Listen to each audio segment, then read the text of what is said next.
rapidly developing countries, it was dealt with well in two ways. We can talk more individually about that later. And then, but the one about job losses and their only rebuttal to that was gradual. I wasn't so convinced with that. And then so that was kind of a wash. I'm not sure. I guess I would give it to you guys, but not by that much. And then why meat? Is it a major contributor? I like mutual exclusivity. I like that it's an easy switch. Then again, I also like the idea that we're talking about the process, not the meat itself. But I think that they did a good job of showing how by switching the process we can make these, by switching the industry, we can make these other industries responsible for change. So I gave the debate by a small margin to the affirmative team. Thank you. Okay. The decision goes also to the affirmative team.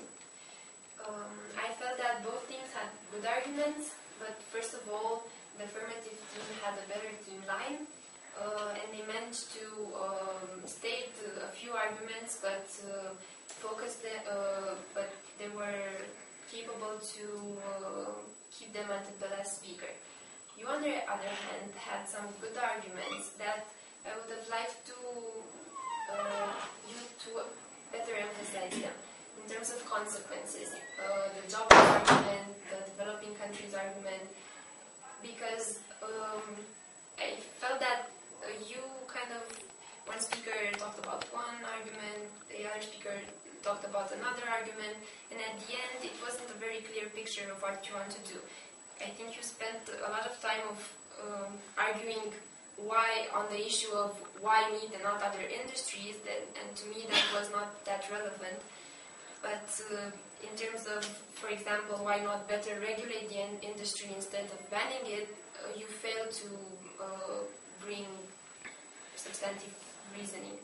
On the other hand, the affirmative team, in my opinion, brought strong arguments to support the idea that the meat industry and the whole process does pollute the environment, and showed how the other related industries like chemical industries and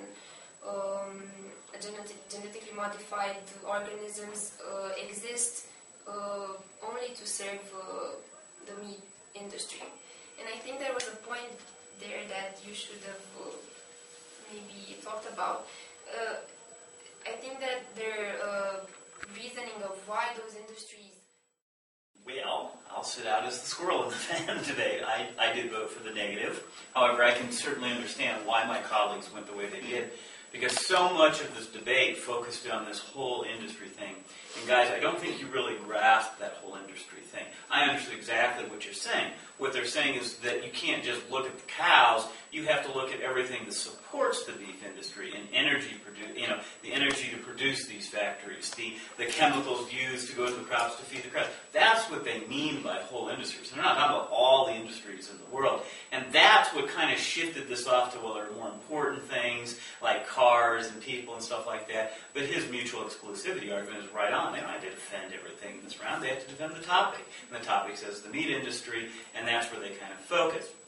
However, when I examined the first affirmative case, there was really not a harm. You have the causation there. You talk about, the methane, you talk about the chemicals, you talk about the genetic crops. Yeah, that is the link to the harm. But what's the impact? If it's methane that goes into the air, okay, then we get emphysema. If it's water, then people die from, contaminated water. I'm not hearing anything about the consequences. You're only focusing on causation in your 1AC. Well, that might be enough, except, while it wasn't the emphasis of your debate, that was on the liturgy, you did a very good job of two arguments, extending them all the way through the debate. Every single speech had two arguments. One, job loss.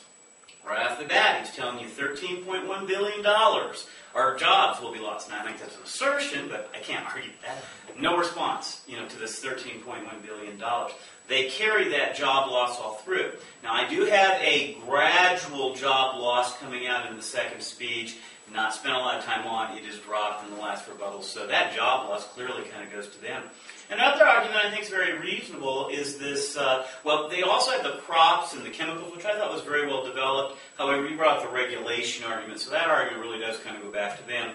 But they have this food price argument that they bring up every single round, and they do spend time on. Makes sense to me. That, yeah, we're going to shift to crops. If we shift to crops, the developed worlds are going to want to all go to crops. And what are they going to do? They're going to buy them and take them away from the third world nations. So that's a clear, tangible harm to me.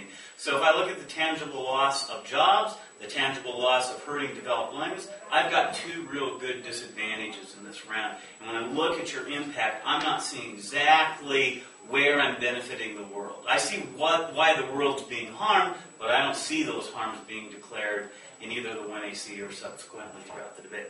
That's why I vote negative. Okay, thank you.